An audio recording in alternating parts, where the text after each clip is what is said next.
here's what I know. Someone's going to have to start to fight for Nebraska. All right, so I'm here to fight for Nebraska.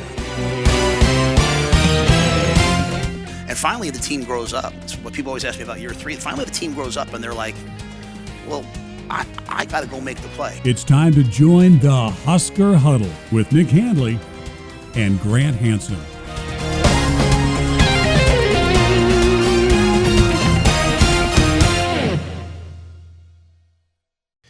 That's right. It is a time to huddle over a 2-0 start for the Nebraska football team. Welcome to the Husker Huddle alongside Grant Hansen. I am Nick Handley. And not only 2-0, Grant, but 68-0 over Akron when these two yahoos, myself included, said, what, 34.5? That's a big number. I don't know if I want to touch that. 35 is ridiculous. Hey. I haven't even looked to see what the number is this week, but you got to go I'll be offshore to find surprised. it. Oh, really? Yes, yeah. You got to go offshore. But if you want the... You're really... Do you know what the win percentage is on Football Power Index? 99? Yes. Okay. So... I could have told you that. This was something that I think we were reluctant to go with the big number because there is historical reference to what Nebraska did to Akron, 68-0. It was the first time since 2014 that we saw Nebraska put up that type of points. Yardage. And, yardage. Yardage right. is that, 2012 for points. Points, 2012. First shutout since 09. We're putting the cart in front of the horse here, Nick. Yeah, I'm just saying this. We have a lot of housekeeping to do here because we have the mailbag. Each week you can email us in our mailbag. Go ahead and find us. If you actually don't even, maybe you just want to talk to us generally. Maybe or troll us or we'll answer weird stuff. I mean, it doesn't have to be about Nebraska. Husker Huddle at myboomerradio.com. Husker Huddle at myboomerradio.com is where you go to find us. Go ahead and give us a like on the YouTube video. Subscribe to our YouTube channel for Horns Podcast YouTube page, and then give us a rate if you're listening online on just the audio side on Spotify or Apple. Go ahead and listen there to us. And then don't forget, last thing for me before Nick gives us the rundown of what's on the agenda today, but go ahead and check us out on the radio live on Sunday, 11 to noon. The what? On the radio. Oh. Live on Sunday, 11 to noon on Boomer Radio. You can also stream us online at myboomerradio.com, but we'll be recapping the Houston Christian game as we do every Husker game on Boomer Radio on Sunday with Husker Hindsight. So there's the list of all the things that you need to do for us this week. No, we need a lot from you people. Yes, I know. Anyway, Nick's got the rundown of the show. Yeah, and good show lined up as always. Going to talk to Andy Kendeigh, sports director of KETV. Always enjoy Andy's perspective, and he has been covering this football team and the many coaches that have been part of Nebraska football. He's seen it all and always loved talking to Andy. And you wouldn't think so, too, because Andy's still very young. But he is. I don't think people. I don't know where we're going with that. But I was going to say, people forget. Like Andy's like 80. No, he's. No, I was going to say. No, this is. Move on. With so much energy, too. But always love talking with Andy Kendeigh. He's awesome. He's going to be joining us. We will, of course, as Grant indicated, we will have our mailbag where we will get your questions, and we will do our best to give you our answers. And I had a chance earlier in the week to catch up with offensive guard for Nebraska, Rocco Spindler, the Notre Dame transfer. Good conversation with Rocco as well. And that is what we have coming up. Of course, we'll give you our picks. Couple of big top 25 games. One big, huge game. SEC. And the SEC, because as we know, it always just means more. But it is that time on the show where we take a look at the best sound of the week leading up to Nebraska in Houston. Christian, it is time for our Omaha Steaks Prime Cuts. Omaha Steaks is your go-to for game day, from sizzling steaks to all your tailgate favorites. They've got you covered. Omaha Steaks, proud partner of Nebraska Athletics. And without further ado, our Omaha Steaks Prime Cuts. Yeah, well, first, like you said, we're playing at home. And when we play at home, no one comes in and bullies us around in our home field. And, I mean, the team it doesn't matter if it's Houston Christian or if it's Michigan State. It's not us playing the team, but we're really playing against ourselves and our standard. And if you look at it from that standpoint, you know, there's really no excuse for us not playing at a high level. And, you know, we set the bar last week, and we're trying to find ways to raise the bar and keep attacking and keep growing. You have to have an edge to yourself. And so if the edge only comes from like, well, we're playing a ranked team, then that's the disease of average. You have to find an edge every single week because there's a man lined up against you that thinks he can beat you, and so you have to beat him. And at the end of the game, he's either going to shake your hand and say, I can play at your level, I'm good enough to play at Nebraska, or he's going to shake your hand and put his eyes down and be like, hey, good luck the rest of the way and get ready for his season. And so that's the mindset we're trying to get across to our guys. That means a lot. Personally, I haven't been a part of a shutout before, so to be a part of that was amazing, and especially being able to see the young guys get in the game, be able to dominate the way that they did. It was a great feeling. I think we have to continue to identify the winners, the most competitive, the toughest, the ones that give the most effort, the ones that execute the best, the ones that care about their teammates the most. We're continuing to find them. We're finding some of them in our younger guys, which we have no problem playing younger players as long as they fit and play to that standard. So, Cade, Williams, obviously Cam's been pretty consistent. Gabe Moore did some things for us out there. He's a big human that can help us in the inside of our defense. So, what the message did was get the attention of the backups, the red team, the white team. I've never seen, second team, third team, and it wasn't just offense. It was special teams. It was defense that went out there and played to that standard. That was really cool to see. They've never beaten someone 68-0 before. And so why? Why are you doing that? Because you have a Nebraska. We had a Nebraska on when you lost to Georgia Southern. You had a lot of people in the stadium when you lost to whomever. When we beat La Tech a couple years ago and it was a close game, you had the same stuff on. So it's not that. It's how you prepare, how you practice, and how you play. Again, that is our Prime Cuts brought to you by Omaha Steaks. From sizzling steaks to all of your tailgate favorites, they've got you covered. Omaha Steaks, proud partner of Nebraska Athletics. And Grant, I want to go right to... A lot of great stuff this week. There really was. And I want to go right to the head man himself and Matt Rule, talking about something that I could not have said in my head more than I did of a frickin' men when he talked about if you only get up for ranked opponents, that is essentially the culture of a very average football team. The disease of average. Yes, what disease a of great average. way to describe, I think, I'm shocked how he does it every time. It really is crazy to me how he goes up there in front of the media every week and somehow finds a way to just put his fingers squarely on the pulse of the state. Note. Or the fan base. Hits the note. And then, the speech, the leaked speech, all that. I mean, just what a crazy week for him. And I have beat this drum over and over and over and over again. And I'll keep coming back to it. He is it's just such a massive juxtaposition to his predecessor in terms of the way he uses the media, he uses social media, how savvy he is with all of that to get the program's message out there. It's incredible stuff to watch every week, and it's like a lot of ways like Nebraska volleyball every week. I think, how can they raise the bar? And then he finds a way to do it. Yeah, and there's a part of, I go back to that 2019 team, the greatest 3-win team ever in college football. 21. Oh, yeah, I'm sorry, 21. Yeah, 21. 2019 was the year that Nebraska was supposed to make the big jump. And that was the year Nebraska was back. 2021, the greatest 3-win team ever.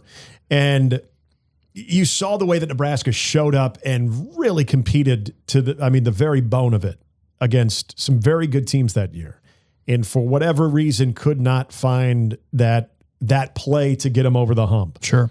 But then against the teams that you would consider to be either equal or on paper lesser teams than Nebraska, there's a reason they only had 3 wins that year. Right. They would play down to that level. And so that, I think, was a great illustration of when I'm thinking of Matt Rule. Now, he didn't call out that team, but I immediately thought of that when he was talking about the disease of an average football team. And that is when you can only get fired up for when you know there's going to be a banged out house, a huge crowd, or you've got Michigan playing under the lights, and that's what you're going to get up for, Jim Harbaugh and J.J. McCarthy and that team.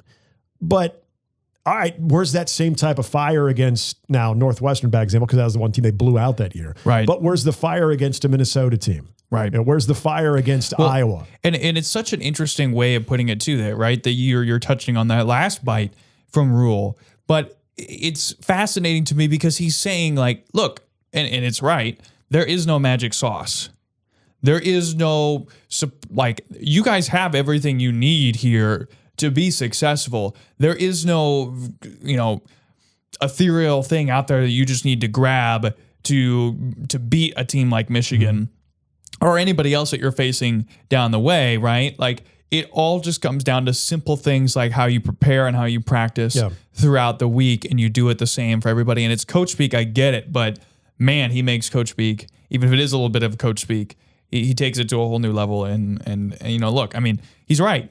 And I think that was coach speak though. And Grant, by the way, it isn't. The team reflects You're right, it? because it isn't. Because look, 68-0, that type of win, and I said it on Husker Hindsight. That's the type of thing that Oregon does to a team it plays in week 2 after its non-conference opener against a Power 5 opponent. Right. That's the type of thing Ohio State does to group of 5 teams.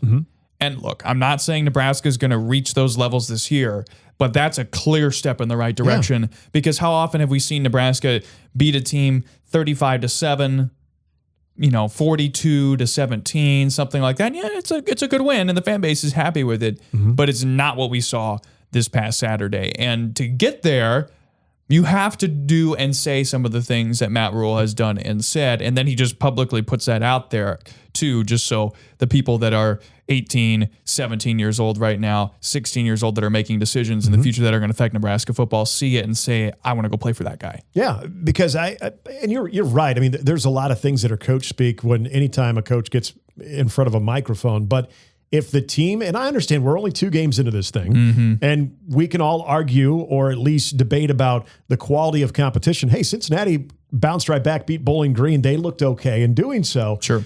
But yeah, Akron is not a good football team. I have no problem saying that. But what do you do against bad football teams? You beat the brakes off them like Nebraska did. So it's, in my opinion, it's coach speak and nothing more than that if your team doesn't reflect it. But when you challenge your team in a moment that was not meant to be for the public, and you see the way that this team, after a 9-0 first quarter, was able to respond in the second half and just erupt, backups included, to me says message received. I had some people, and we eventually pulled this individual back onto the right side of things, who are saying this week, man, am I not wrong in saying save that for Michigan?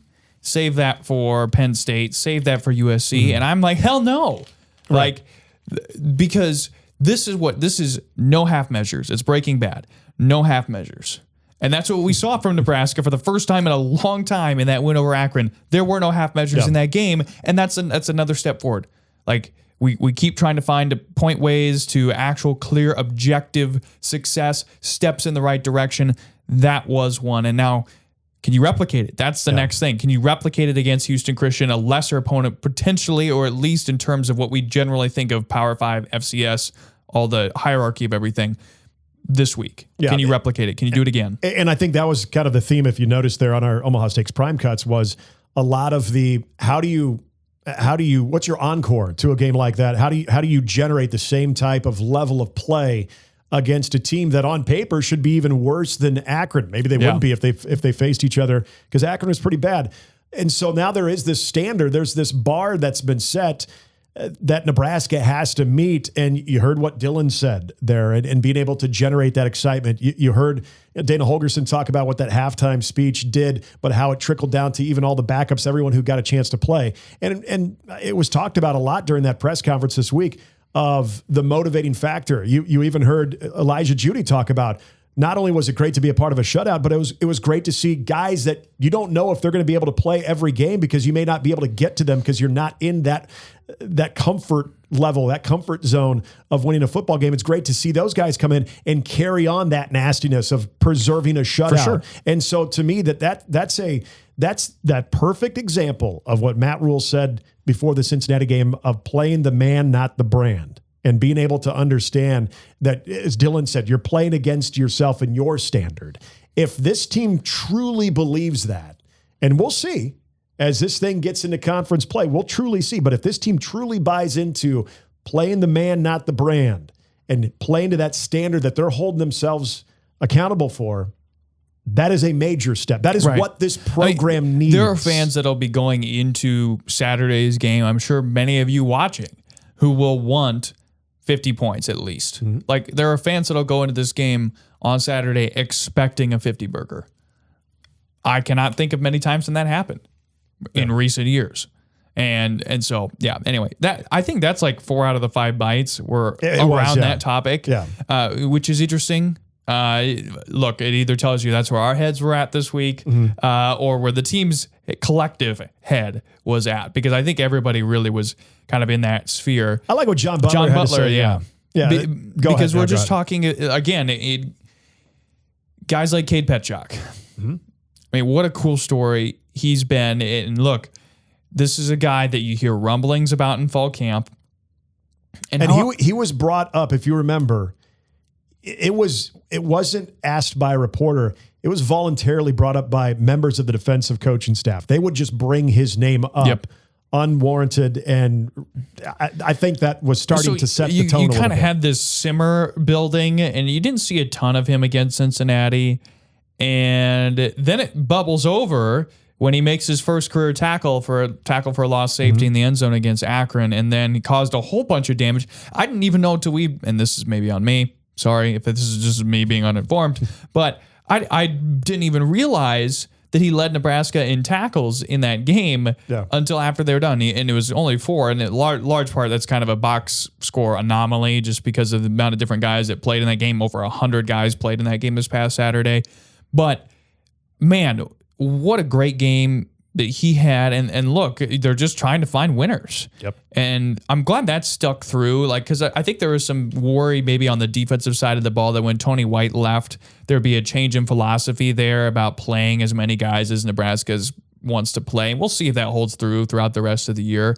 But that idea of, look, we're going to find the best way that we can to get our athletes out on the field, the guys that are aligned with our vision for this program and that are aligned with our mentality, our cultural doctrine, as it were. We're going to find ways to get those guys on the field. And I'm glad that has stuck around on the defensive side of the ball. And it's, clear to me that's just sort of the DNA of Matt Rule's program more so than sort of a Tony White defensive philosophy. And I think to sort of go off of that point there, Matt Rule has talked about from day one when he got here how much he values the development within, whether we're talking 5 4-star players or guys that were previous walk-ons, to make sure that they are better than they were the previous year. Games like this, you don't know how many of you you're going to have where you're able to bring in the 2nd, 3rd, and 4th string units, especially at home when you can dress more of your personnel, that all those guys most likely get a chance to contribute in those games.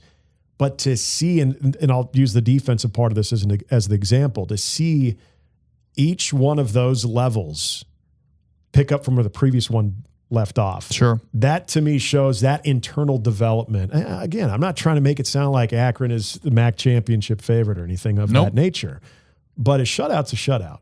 And when you bring in your 2nd, your 3rd, your 4th string guys, haven't we been clamoring to see some depth with this group? And when that group is as disruptive as the very first group was, and who's to say that Akron, who can't dress as many, so there's a limit to how many people they can play and how far down the depth chart they can go, that you're still being disruptive and you're still holding them out of the end zone. Speaks volumes for something that Matt Rule, even with the changing landscape of college football, of trying to over-recruit certain people or bring in instant fixes as opposed to traditional recruiting from high school, that you can still have that internal development that is going to be vital to this program's success. There was, in my opinion, from the 3rd string on, a brief example of that actually working. Yeah, without a doubt. Well, it's time to talk a little bit about Omaha Steaks. I'd love to.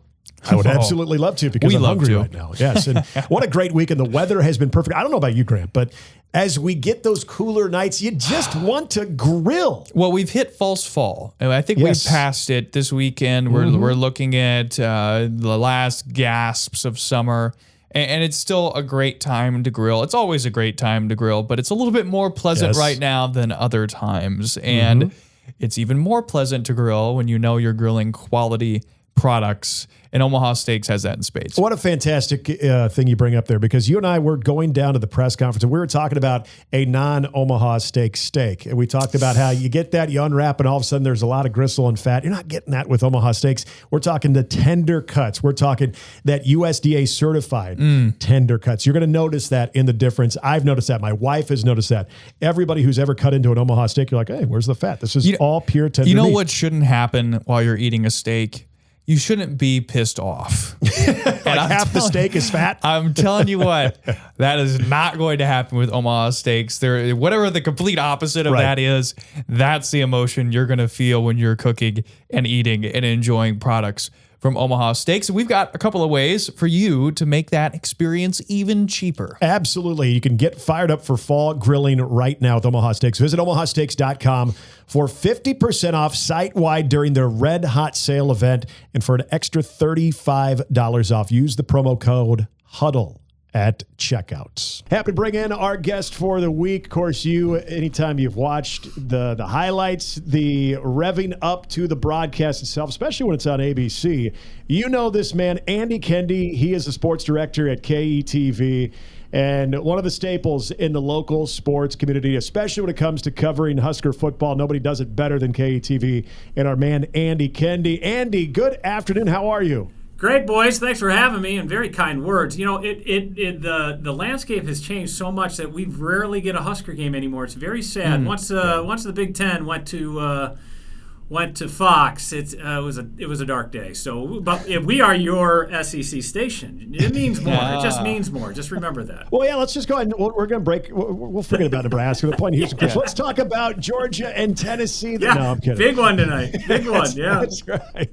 I know you're getting asked this question a lot, as everyone is who covers this Nebraska football team, and that's, what do we make of the 2-0 start? It was a gritty one-score win, and I say one score because we know that has not been easy for Nebraska in the past, but they do get that win at Arrowhead, and then something we haven't seen in a very long time, besides a one-score win, was a dominating starters are out midway third quarter type of performance against a group of 5, but mind you, not an FCS team in Akron, winning 68-0. How do you look at this 2-game start for Nebraska? Well, I think they've done things they haven't done in a long time. You know, you can go down the laundry list of accolades in terms of what they did and performance-wise against Akron. You know, they go for 68 points, most since 2012. They go for 700 plus, and that's the most since 2014. They get their first shutout in 9 years. It was 9 years. Was it 9 years? Since 2009. Yeah.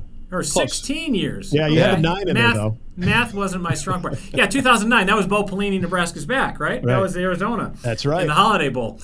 So, you know, you got all these things, but this is coming off a performance, which I know that you guys have heard it. People were like, yeah, it was a win, but it was Cincinnati. It was down to the wire. But, hey, this is the thing. Like, they hadn't won a game that was decided by 3 points or less under Matt Rule. So that was, in my opinion, that was progress. I don't care how it looked like.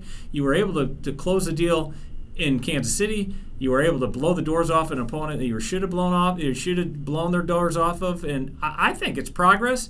And I would expect nothing less than another laugher Saturday against Houston Christian, who is just overmatched. Now, we can say that. But obviously, inside the walls at the Osborne Center and the Hawks Championship Center and over at Memorial Stadium, they got to think differently, as we saw in that little leaked video at halftime. And you know, Matt Rule's taking things seriously, and rightfully so. Rightfully, they should. And I would say that, you know, the way they finished the second half against Akron kind of tells me what the mindset is, and you didn't know why, but now I think we got a better idea why. Because how many times have you seen a college football team at halftime go up 33-0 and just kind of sleepwalk through the second half and win 44 to 14, you know? But they laid the hammer down. It was good to see, because we haven't seen that in a long, long time. Andy, let's go macro here and take a step back. When I look at this year's team, and look, tell me if this is just me being young, but I feel like there are a ton of cool individual stories on this year's team, from Luke Lindenmeyer to Archie Wilson, Elijah Judy. You go up and down the lineup, there's a ton of different cool individual stories with this year's team that I don't know if we've necessarily had in years past.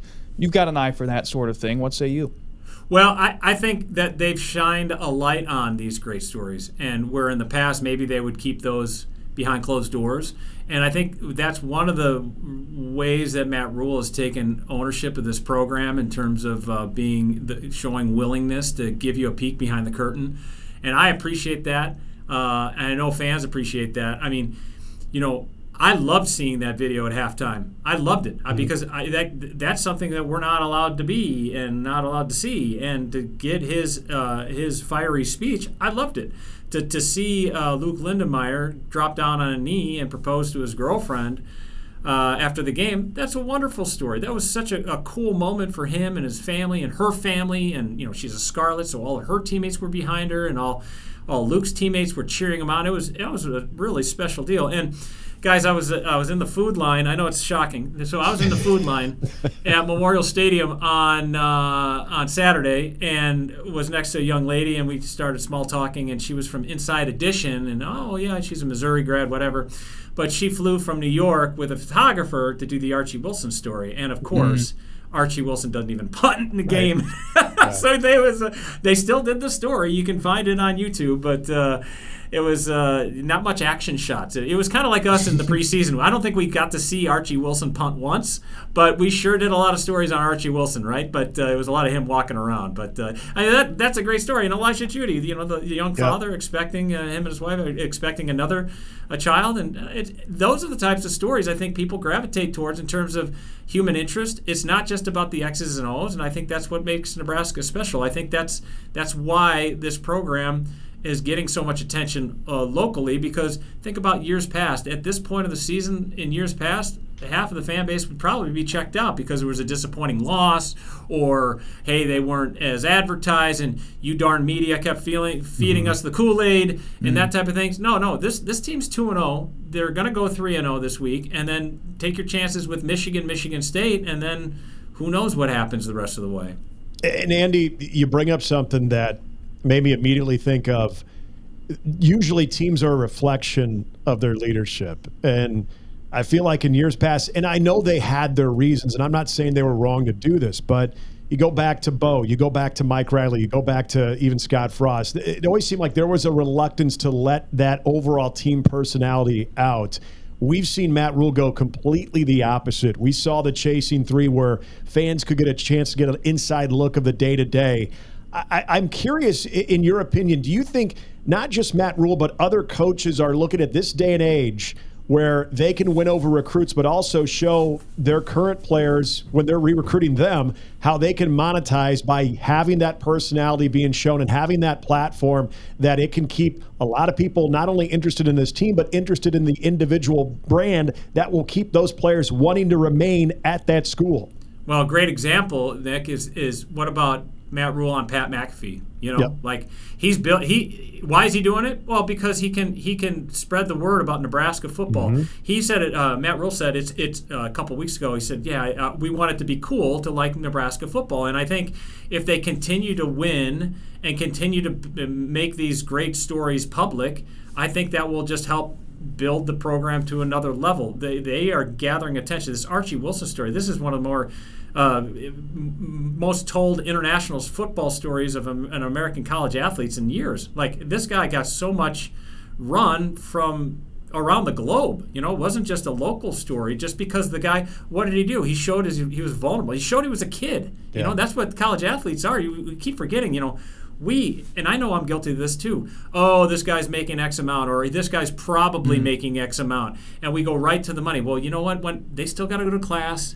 For the most part, they still got it. They still dealing with stuff as 20-year-olds or 18-year-olds or 19-year-olds. They're still away from home for the first time, and they're still navigating all this stuff. And for Matt Rule to say, "Hey guys, we're at a special place.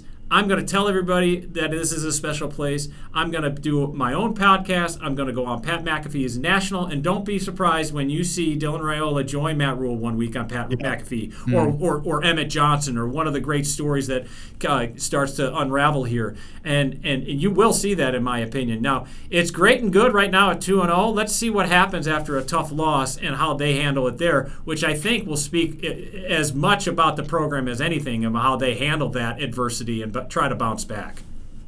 Andy, what do you think we can learn? I think the team can probably learn quite a few things, but what can we as a media corps and as a fan base learn about Nebraska from this Houston Christian game on Saturday? Well, I think we're going to learn more about the depth of the team. I think that, although it may not be public, I think they're going to try to build up some stats. And I don't think they go in saying, hey, we're going to build up some stats, but I think they're going to let their big dogs run a little bit. I think they're going to let Emmett Johnson rack up some yards. I think Dylan Raiola is going to play. I mean, he's not going to play the full game, of course, but, he's going to play in there long enough where he's going to play two and a half quarters and throw for 300 plus and maybe 3 more touchdowns or 4.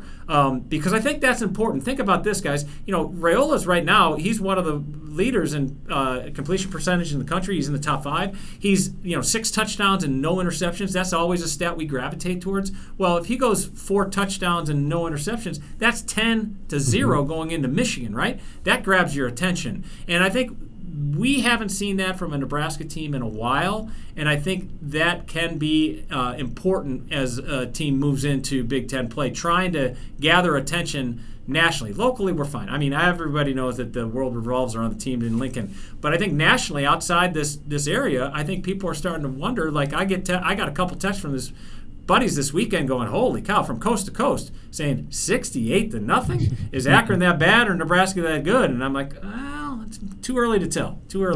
But I will tell you, you saw what Cincinnati did. I mean, Bowling Green's not going to the college football playoff, but it's still a decent club, right? And Cincinnati played pretty well. So I think it's important for Nebraska to come out, take care of business, build a big lead, much like the blueprint, the script showed last week, and then mix in some guys. Because I want to see T.J. Lateef again, and I want to see those backup running backs, the red team, the white team running backs, if you want to call them that. The Mekhi Nelsons and the Isaiah Moseys and Quentin Ives. I want to see them run wild, and I want to see some of the guys on defense. To make some of the names that we covered locally are starting to go through the depth chart and build their way up and getting some playing time. Andy Kendeigh is our guest, KETV sports director here on the Husker Huddle. I'm going to ask you this one, too, because you were just talking about Archie Wilson as part of the story that it is. But in 2 games, we've seen each element of Phase 3 of that special teams really show up. We've got the block punt. You had the most return yards collectively in one game than the entire 2024 season. We've seen Archie Wilson be able to pin the opponent inside the 10 and do it numerous times. The special teams in 2 games has already looked markedly better. In your opinion, Andy, competition, or is this the Coach Eckler effect, in your opinion? I think it's a little bit of both. I think this special teams is a new year for this team. It's a new chapter for the special teams here, and I think if Jacory's going to break one this week, Sean was joking with me. Sean Callahan was joking with me after the game, and he called it. He's like, "You mark my words, Jacory Barney's going to take one to the house." And I think so. If Houston Christian, I'm guessing their special teams unit isn't something to write home about, and I think Jacory's going to take that and take his opportunities to make the most of it. And will Archie? I'd like to see put Seamus on this. Put Seamus McKnight on this. Put Seamus. Give me the last time a Nebraska punter didn't punt in back-to-back games. So I think there's a real possibility that happens. I'm texting Seamus right now. Yeah, right there. He's got a couple days to come up with it, and because I do think that this, and here's the other thing, guys, that what we haven't talked about in 2 weeks. Have we talked about the snapper? It was so refreshing not talking about snapper. And, Matt Rule calls it the battery, the snap, the hold, the kick. And those have been, knock on wood, pretty solid so far through 2 weeks. Andy, take a quick diversion here to volleyball. A couple of weeks ago, we had Mitch Sherman on. He said, look, it's got to be national title or bust for Danny Busboom Kelly's squad. Are you in that same camp? I don't know about national title because so much can happen at a Final Four, but I think it's Final Four or bust for sure for this team. And I would think that they are built to win the national championship, no question. And I think at this point of the season, you can realistically say if they are able, and I know it's a long season, but if you may be able to say that this team could go unbeaten. They're that good and they're that loaded and they have this many weapons. And I thought what Danny said on Tuesday when she met the media, Mitch actually brought it up to Mitch Sherman, and he asked about the difference between relief and joy after the Kentucky match. They fall down 0-2. And they reverse sweep. They rip off 3 straight sets to win on KETV, by the way. Monster numbers for that match. Yes. And we're official Husker volleyball station. Just throwing that in there. And that was a pretty amazing that they did it. But after the game, Danny Busboom-Kelly said, "Hey, do you guys feel relieved or excited?" And it was more relief than anything. She's like, "No, I want everybody to feel joy and excitement and enjoy the journey." And it's so funny that I ran that soundbite on Tuesday night. In addition to right back to back, and Matt Rule's like, "I don't care if we're up 33-0. You know my name." It's all this intense, and right. Danny Busboom-Kelly's like, "Enjoy the journey, guys. It's gonna be good. We're gonna be all right." And we're told, it is. But they're both effective ways of pushing the right buttons on your particular team.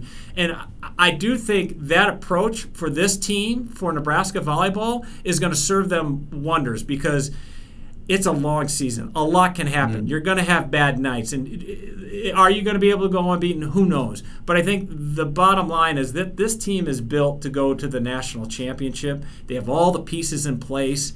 And they're deep at really every position. And it's pretty amazing to see how good and stacked this team is.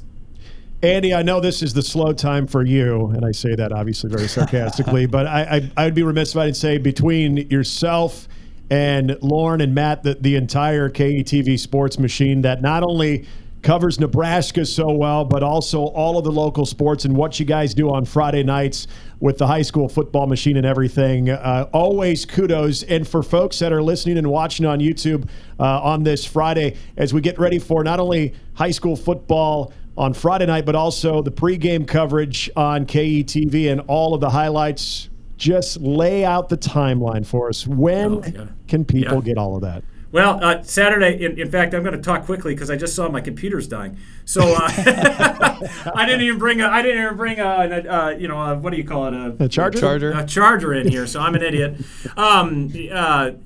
Friday nights we do Operation Football at 10 on Friday nights at 10. But we also have coverage at 6, which we go out to. Lauren's at a game. She's live. Matt Satili's at a game that fans get to vote on throughout the week. Just go to KETV.com. And then Saturdays, we do an 8:30 football show called Big Red Zone Saturday. And we kind of lay out all the stories that we've done during the week, but yet get you set up for the game at hand. And then obviously Saturday night after the late college football game on KETV, we have all your Husker coverage as well. And a new addition, Sean and I actually just started a little YouTube podcast type thing, and that's going to drop on Wednesdays as well, called Big Red Zone Rundown. So make sure you tune in for that too. Appreciate Andy Kendeigh spending time with us here on Husker Huddle. It is time for our Week 7 mailbag. If you want to get in on the mailbag questions every week, it's easy. You just go to email us at huskerhuddle@myboomerradio.com. It's that easy. That's a mailbag. That's a mailbag in a nutshell. He made it look pretty simple. He made it sound pretty simple. You can get involved with us as well on Sundays on Boomer Radio. On Husker Hindsight, give us your calls. It's our Sunday show. It starts at 11 a.m., goes till noon. We react to everything we saw from the Husker game the day prior. We'll be doing it for Houston Christian. You'll hear highlights. Evan Bland at the Omaha World Herald will join us this week. So it should be a fun time. Get involved with us. Still fresh in our mind. Yes, I know. So you do a rewatch. Exactly. No. Not Houston Christian at least. If you got to rewatch the Houston Christian game, then we're going to have a different topic. Alarm bells. Mm-hmm. Yeah. Let's get right to it. Andy hits us up and asks the question. Well, first he states, Emmett Johnson ranks 18th in all-purpose yards, 5th in Big Ten through 2 games. Small sample size, but what's a realistic finish for him when the season is all said and done? And he's looking at yards and ranking in the Big Ten? That's a good question. It is. To me, it all comes down to how many touches he gets. And this was one of the things I was asking Evan on Husker Hindsight this past week. We've had a lot of discourse about, okay, guys can only have so many touches. We can't have a pure number one back anymore. It's not exactly explicitly said that way, but it feels pretty close to that. And which is fascinating to me because I'm like, well, shoot, 10 years ago, Amir Abdullah was, I don't remember a lot of guys it being a split backfield when Amir was here. Granted, that was 10 years ago and I was a lot younger, but I went back and looked. I checked his average touches per game, and I think I said it last week, about 22, 23 touches per game his senior season. Emmett had 16 against Akron and 32 against Cincinnati. So 32, too high, 16, maybe a little bit low. I bet it's lower for Houston Christian this week. It probably should be. But that to me kind of determines where he ends up as far as his importance to this offense, at least for the first two games. It really feels very, very similar to Amir. And just in terms of his involvement in not only the running game, of course, but the receiving side of things as well. So I'm fascinated to see how this all plays out throughout the rest of the year. Look, I think he could probably be 2 or 3 spots higher, 2 or 3 spots lower than where he is right now in the Big Ten and 5th, and then that all-purpose yards metric as well. He won't have the return yards working in his favor like a guy like Ja'Cory Barney will. Right. The value of Emmett Johnson is what I think is the crux of this question here of what type of player is he ultimately, what type of weapon is he ultimately going to be for this Nebraska offense. And everything you just said there, I'd also add into his ability. If people are watching, especially in that Cincinnati game in pass pro, you can see that improvement. You can see that consistency. I thought we saw that in the game against a much lesser opponent in Akron too. What I would also say about his overall production is, if you remember that clip that Dana Holgorsen was bringing up earlier this week about how important it was for Dylan to get to 300 yards. And he kind of backtracked a little bit and said, well, I don't want to make it sound like that's a goal we have every week, but since Dylan hadn't had one, that was important. And then he could elevate. Thing. Yeah. It's a mental hurdle. You tackle the next milestone of 400. Yep. But he also made sure he was very clear by saying, if the game allows you to do that, there's going to be games where, in my opinion, Emmett Johnson is going to have a very similar workload like he did against Cincinnati, and the yards per carry might be a little bit on the low side. There's going to be games where, like Akron, less carries, more yards, because they're going to be more explosives based on what the defense is keying in on. The bottom line, though, is Emmett Johnson is becoming a major focal point of an opposition's game plan. And to me, that's showing value. Point. And that's going to open up what they want to do as a whole offensively. So when I think about, to answer the question from Andy, though, yeah, I think you're probably in the neighborhood right there. Could he be as high as third best in the Big Ten? Sure. I wouldn't put that past him. Does he need to for this offense to be dramatically better than a year ago? No. Could he be 7th or 8th and still have a solid year production-wise? Absolutely. I think this is a guy, when I look at Emmett Johnson, to me, he is a guy that is probably a 105, 110 average. But if he was, say, 95-yard average, depending on what that carry and yards per carry is, I think he's still going to be very effective in this offense based on how multiple this offense still wants to be. Right. And they've got the weapons to be that, which kind of leads us to our next question here from Ryan W., who asks, how much of Dylan Raiola's 78% completion percentage, which he correctly notes is an 11% jump from last year, is him playing it safe with his reads, or is it a better understanding of the game that he has built throughout the offseason? I think both. I know that's a boring answer right there, but I truly think in 2 games, both. I think you are always going to see the improvement of that overall completion percentage because of first of all, being a full year working with Dana Holgorsen and just a full year behind you of playing college football and the speed of the game. Offensive line, the protection, in my opinion, is better. So that's going to lead to more confidence, more comfort in the pocket, being able to scan down your reads, but also if you have to check down, you have the time to do so.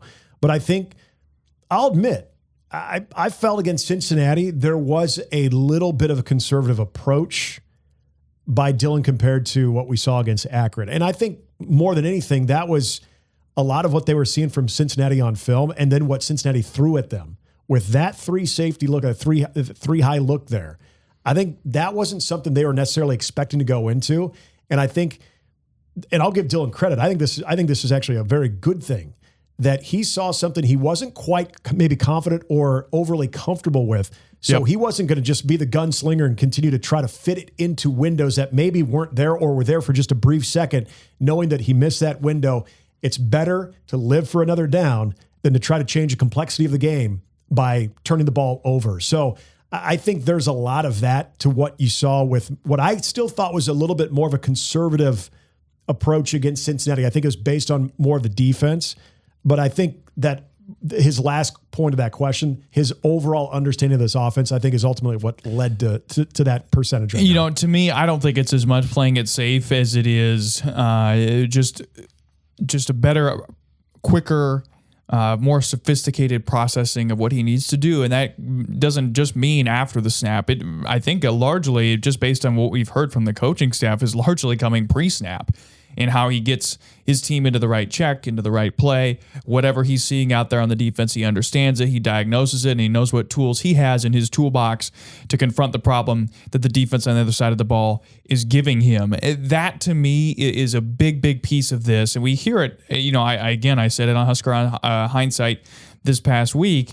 The biggest answer I thought from that past press conference, the most interesting one, at least from Matt Rule's post-game press conference on Saturday following the win over Akron, was talking about, hey, we want a guy who plays quarterback, who isn't just out there making these reckless gunslinger throws trying to impress Patrick Mahomes because he's there on the field with Kelsey or whatever, right? This is the guy that's taking what the defense gives him, that's making, he knows when he can take risks. He's making those types of throws when he knows he can, and is picking his spots there in the right way. And again, that was my biggest question coming into the year. One of them was, okay, well, we're kind of all assuming he's going to take this big jump in terms of how he processes things both pre and post snap. And it's clear that he did. I think through 2 games, I think we can very, very clearly say he has taken a massive step forward there in terms of all of those things, how quickly his head's working, and that's obviously helping his physical traits, which we already knew were there. Yeah, and more than anything, the game's slowing down, which I think we all expected. That helps, but also that protection helps too. If you're still looking for the massive big plays out of that arm, I think those are still to come. Yeah. And so I think, I'm not saying that's what Ryan W. was getting at, but I think when we get into this conversation, people naturally want to know, when's he going to blow the top off of defense? Yeah, like Dana said, when he's going to have the 400-yard game with the 4 or 5 touchdown passes too. We wrap things up with Tim. Tim, on the offensive line, Nebraska line has consistently received Pro Football Focus ratings in the 60s. Meanwhile, other positions have scored much higher, especially last week. What is a good PFF rating? And if 60s is average, do you agree with the ratings for the offensive line? In other words, are they performing at an average level? Sure. Great question. This is tough. PFF ratings are interesting because I think it's one of the few solid ways of actually, not necessarily solid, but measurable ways of evaluating offensive line play, because we don't really have a whole lot of that. And that's, I think, one of the areas where it's most useful. You can track pancakes or sacks allowed, but win rates and everything. Yeah, this is one of the things though that you can actually put into a number. Now the problem with PFF ratings is, you're right, 60 to high or low 70s is average. I think 75 and above is above average, and obviously 80 to 85, 90 is really, really good. At the same time, I think PFF ratings are a lot like presidents and gas prices. So when the gas prices are really, really low, presidents get way too much credit for it. And when they're high, they get way too much blame. PFF grades are pretty much the same thing. Guys love to tout their PFF grades when they're good. Teams like to put, or not necessarily teams, but media fans like to bring that up when things are good, and they don't like to bring it up when it's bad. And the thing is, it's really hard to measure, because Cade Petchock got like a 20. Or not a 20.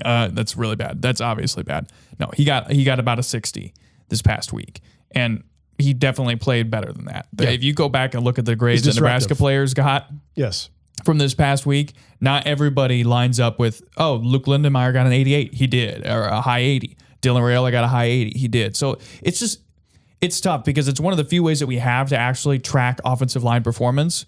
But it doesn't always line up with production and all these other things that you kind of generally think are indicative of success.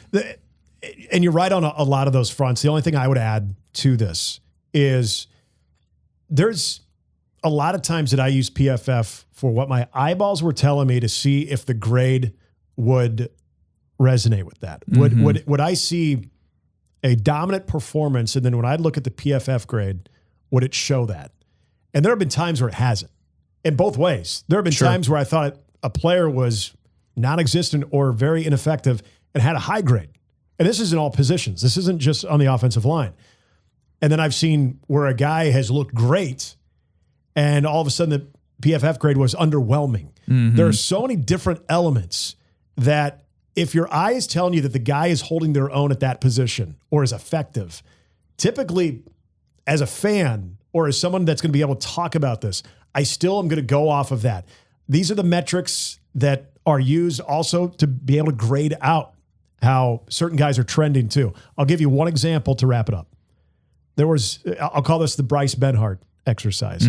There were a lot of times, you remember 2 years ago where Bryce Benhart was having the best year of his career and his PFF numbers would back that up. They would support that. And last year, I felt like he was getting beat quite a bit. Yet the PFF numbers didn't have this massive dip. And so what do you make of that? And there were times that I think I was probably, and I think it's a great analogy on your part, where I was overly praising Bryce Benhart a couple of years ago of the amount of improvement he made based on his PFF grade. But then there were probably times that I was overly criticizing Bryce Benhart, again, based on where his PFF grade was, because he's getting beat. His win rate was so far down. And so I think you're right. I think it's somewhere in the middle. If your eyes are telling you the story, I still think that's the story. Going back to this question, I would take it back to Tim. Tim, do you feel with what you've watched, is this offensive line performing at an average clip, especially with the amount of yards they've churned out on the ground and then what they were able to do in the passing game again this last week against Akron? To me, without Dylan being under a lot of duress, and you heard from Dana Holgerson earlier in the week too, talking about what he thought of the offensive line. I'm going to go off of what my eyes are telling me, the numbers that I'm seeing on the stat sheet as far as quarterback hurries, sacks, and the amount of yards, but also that offensive coordinator or even offensive line coach's assessment of that.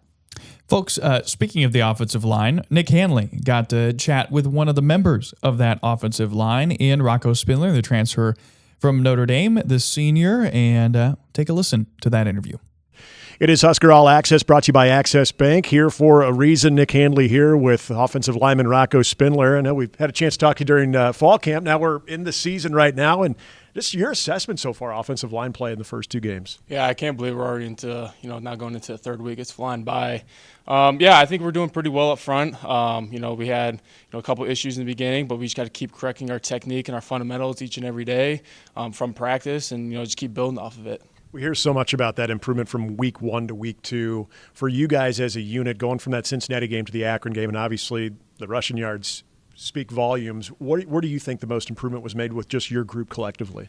Yeah, just going into Arrowhead, it's really just our communication from building off from the week 1 to week 2, willing to communicate, from the left tackle all the way to the right tackle, one set of eyes, 5 is 1. Really that took the next leap from this past game, and now we just got to, keep improving upon it going into week 3.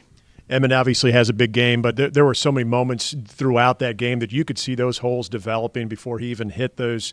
It just seemed like, I don't want to say anything ever comes easy in this sport, but it just seemed like you guys had I don't even know if it's a simplified approach, but it just looked like those holes were there constantly throughout the night. Yeah, that's just, from our preparation from practice, film study with the backs on Wednesday nights, and, Emmett really kind of leading that group and, willing to, do what it takes and believing in the process and, trusting his coaching. And, when we all can get 11 guys doing what we have to do, great things happen. I know at some point you're probably letting yourself get caught up with the environment. This is your first time for the night game at Memorial Stadium. A lot of it was being talked about leading into the game. Did you have a moment during the game where you were able to kind of appreciate it? Because I know you're a veteran, you're business as usual type guy, but did you give yourself at least a split second to enjoy it? Yeah, going into that fourth quarter, everyone kind of said, hey, stop what you're doing, enjoy this, be in the moment. And I didn't really understand what they were talking about. I thought it was just a light show. And then I saw what they displayed, and credit to them. That was incredible. I've never seen anything like that before. And if you haven't seen it, you got to come witness it. it, in person, because online speaks for itself, but in person is even better. So it was really enjoyable to see. I know you've been in games like this where you get guys that have been working so hard throughout fall camp that maybe aren't on that too deep, but get a chance to get some reps in there. What's your role become when you're on the sideline and seeing those guys get those valuable reps? Yeah, I mean, I necessarily didn't have that, when I was a freshman or sophomore, so I was always itching to get in. But now, being an older guy and you can allow these guys to get in, it's incredible to see, because, they work their tails off giving us looks, giving the defense looks, and finally, they can, seek the benefits of it too, and now go to get to play and display what they've been working on. It's awesome to see those young guys grow.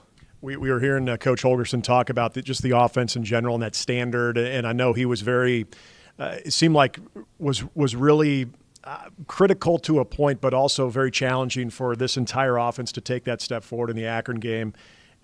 As one of the leaders of the team, does that sentiment kind of echo amongst you guys too in preparation? Yeah, I mean, we have a standard how we play Nebraska football, and, that's what we have to do each and every day. It doesn't matter what the score is. Going into halftime, it could be one thing. Coming out, it's the next. I mean, it's 0-0 until that final whistle blows. You look at this Houston Christian team, I know it's not as much on paper that you can see from a lot of these other teams, but we hear Matt Rule talk about, playing the man, not the brand, same approach, right? Yeah, I mean, we're going to get their best. They give us a lot of different fronts. We just have to communicate well and, pass off a lot of games, and, we're going to get their best football. And, I don't necessarily think we're, better than them, and I don't think they think we're worse than them. It's just, playing our, Nebraska football at the end of the day. It's Rocco Spindler, Nebraska offensive lineman, Access Huskers All Access, brought to you by Access Bank, here for a reason. Appreciate Rocco Spindler spending time with me. Did you see the size of his knee protection? He's a large individual. His knee protection. I asked him before we started that interview, those things look really heavy. It look like they're actually, he's like, yeah, they're necessary. Yeah. But big dude, but always a great interview. Level-headed. Yeah, we had a chance to talk to him during fall camp too, and he was awesome. All right, let's get to it as we wrap things here up. we go. Some college football top 25 action. We got some SEC flavor in both of them in one, an all-out SEC matchup. And a lot of games. There's a lot of good this week. There's a lot of good. And some of them don't necessarily involve top 25, but almost fringe top 25 teams too. So this could be a sneaky good week, other than the obvious in the two games that we're going to talk about before we get to Nebraska. These are the Christian. obvious ones. Yes. 6th-ranked Georgia going to Neyland Stadium to take on 15th-ranked Tennessee.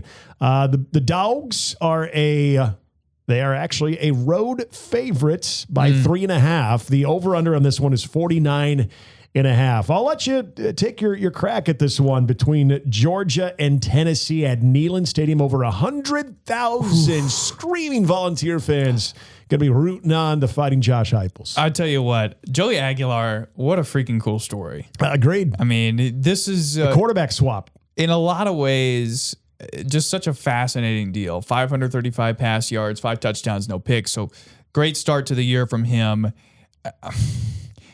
Look, you did well against Syracuse. I feel like if you're Tennessee, I think you're happy with that performance generally. Yeah. Now, on the flip side, Georgia, you've had a couple of tune-up games. Marshall, 45-7, and then God, I don't even know what the name. Oh, Austin Peay. Okay, sorry.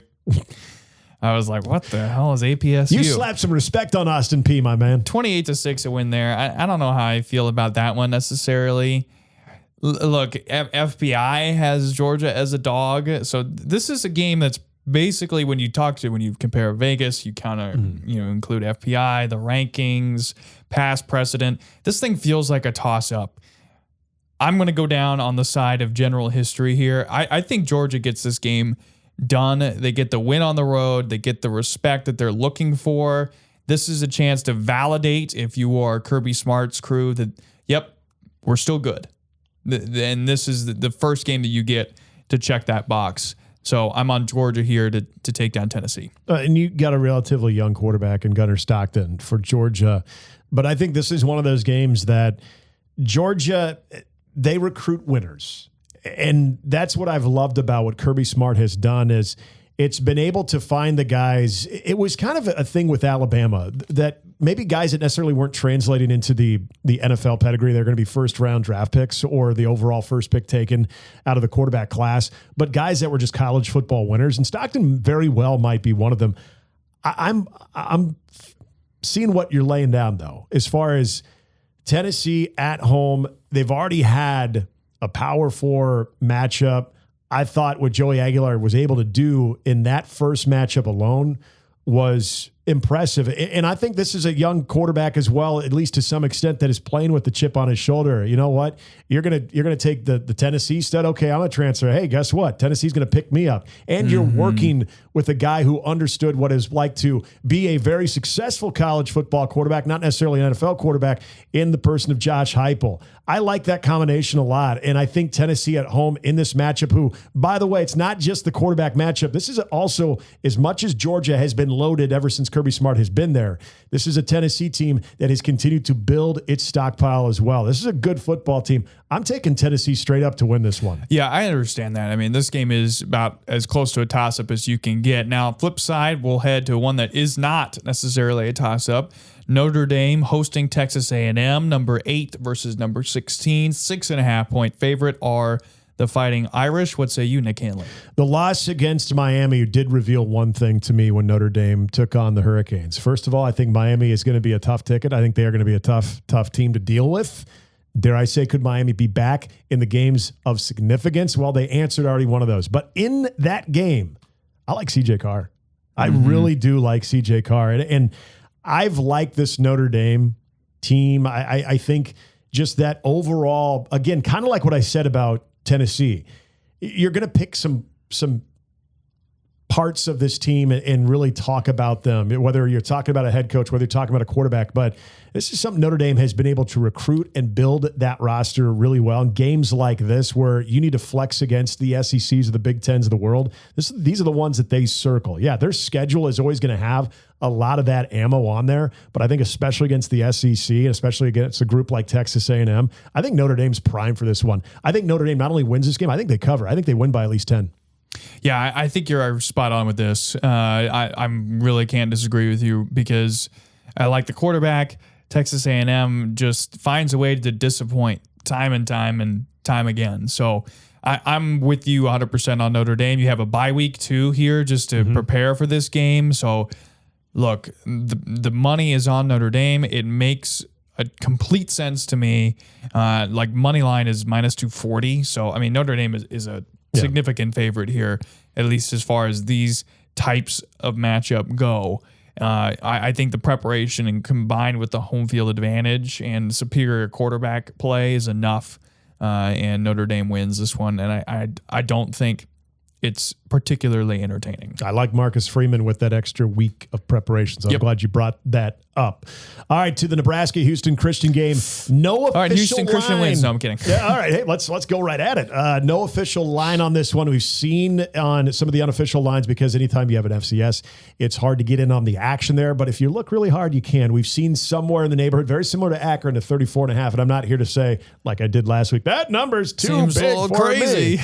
But you never know with those big numbers, even if you feel confident the team is going to cover that there could be maybe a backdoor cover for the opposition. I'm not saying that's going to happen, but I think what Nebraska did last week is they set themselves up to really be put on display of, all right, what's your encore? This on paper should be a lesser opponent than Akron, even if that's not truly the case. So what does Nebraska do in this one?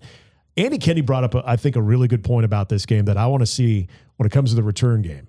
When it comes to Ja'Cory Barney, how many times are you going to have the opportunity? Can you continue that trend? Yep, and can you house one? And we heard Ja'Cory talk about that this week at the press conference too, how he was upset at himself that he didn't at least house one of those against Akron. So you could see the big play via special teams in the return game in this one. I think that would be also very cool to see this special teams continue to evolve and to really strike confidence into all that follow this Nebraska football team. But I also think Dylan, and I think Andy brought up a great point too. You got Michigan next week. You don't want these guys maybe too rested. So I think there's definitely value so early in the season. If this was later in the season and you had an opportunity like this, sure, it's great to rest. But this is still early in the season. You want these guys to have some quality reps, even if it's against an inferior opponent. So I wouldn't be surprised to see guys out a little bit longer. But yeah, I think Nebraska rolls into this one. I don't think they pitch another shutout, though I'll still maintain those are very hard to come by. Good on the defense for doing that. But I think Nebraska wins this one. I'll say 52-10. Pedal to the metal here, and I don't think Nebraska is going to let up. And that's sort of the point, right? Like that's the next step again in that progression is that you're ruthless for a full 60 minutes, even against teams that you know you're going to beat going in. You know all week you're going to beat that team, and then you go out there and you beat them. You need, it's like 28-10, 28-7 is not enough. And I don't think that changes this week. That is my biggest thing going into this game. Can Nebraska replicate what it did a week ago? Maybe it's not 68 points and 700 yards. Maybe it's not a complete shutout. But can Nebraska dominate a game start to finish, 1s to 2s to 3s, like it did against Akron last week? That's where my focus is at. I think Nebraska does accomplish that. I'm not necessarily sure if they, again, like Nick was saying, completely replicate or surpass their performance from a week ago. But I think Nebraska wins handily. I'm going a little bit less points allowed than you were thinking. I'm going to go Nebraska wins this game 58-7. Okay. So you got more offense, though, than Yes. I did, but less points by the opposition.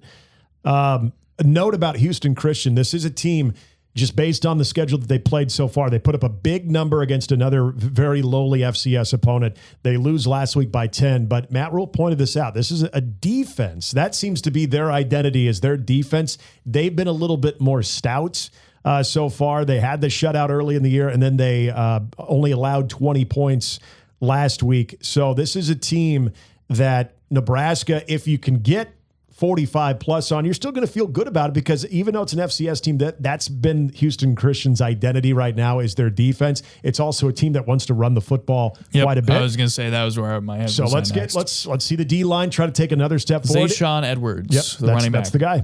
That is the guy. 7.4 yards per carry, 4 touchdowns. He's had a really good start to the year through the first 2 games.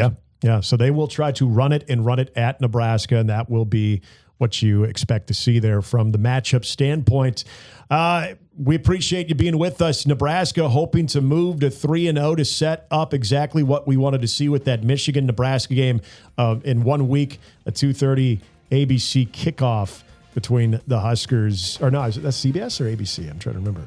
It's a 2:30 kickoff either way. Which one? The Michigan game? The Michigan-Nebraska CBS. game. Yeah, CBS. There you go. So you'll have that one in a week. So how does Nebraska look going into it? Can you stay healthy too? Getting ready for that big matchup. So a lot of boxes that Nebraska still needs to check against Houston Christian. We'll be back to talk all about it next week. If you like what you saw, go ahead and tell your friends. Rate us on Spotify and Apple, and give us a like and a subscription, or maybe a comment if you have thoughts on our YouTube page. You can email us at huskerhuddle@myboomerradio.com, and check out Husker Hindsight Sunday mornings 11 to noon on Boomer Radio.